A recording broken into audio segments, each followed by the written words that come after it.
Hello everyone, আমি নতুন একটা ভিডিও নিয়ে আবার চলে এসেছি। আমার শাশুড়ি মা গ্রাম থেকে বেশ খানিকটা দুধ পাঠিয়েছিল, আর এই দুধ নিয়ে ভাবলাম যে কি তৈরি করি। আর যেই না ভাবা সেই মতো আমি কাজও শুরু করে দিলাম। ঘরে সব রকম জিনিসই ছিল মোটামুটি, আর সেগুলো দিয়েই তৈরি করে ফেললাম নলেন গুড়ের পায়েস আর পাটিসাপটা পিঠে।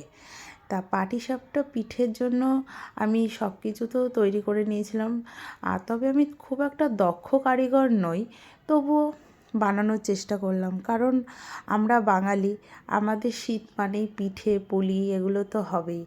মা অনেক রকম না পিঠে বানাতে পারে, কিন্তু আমি অতটা পারি না। মা দেখে দেখে কিছু কিছু একটু শেখার চেষ্টা করছি, আর সেই শিখেই সেটাকেই একটু অ্যাপ্লাই করছি বাড়িতে। কারণ আমারও একটা ছোট্ট ছেলে আছে, তার জন্য তো বানাতে হবে, তাই আমিও বানিয়ে ফেলার চেষ্টা করছি পাটিসাপটা। দেখো কেমন হয়েছে আমার পাটিসাপটা পিঠে।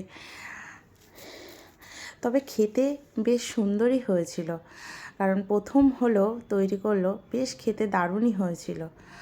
এবার পাটিসাপটাগুলো সমস্ত সব কিছু তো সাজিয়ে রেখেছি। বাড়ি বাড়ি আমার ছেলে আসছে, এসে জিজ্ঞাসা করছে, মা এটা কি তৈরি করছো, মা এটা কি বানাচ্ছো, ও তো খুব ছোট। গত বছর যখন টুকটাক বাড়িতে পিঠে পুলি হয়েছিল, তখন না ও অত বোঝেনি, আর অত খাওয়াটাও বোঝেনি। তা এই বছর যখন আমি বানাচ্ছি, ও বারে বারেই দেখে যাচ্ছে আর ঘুরে যাচ্ছে যে কী বানাচ্ছো। তাই এবার সবটা প্রায় তৈরি শেষ। এবার ভাবছি ওকে একটু দেবো, আর ও খেয়ে বলুক কেমন হয়েছে। ভাবি পায়েস খাবে? হ্যাঁ।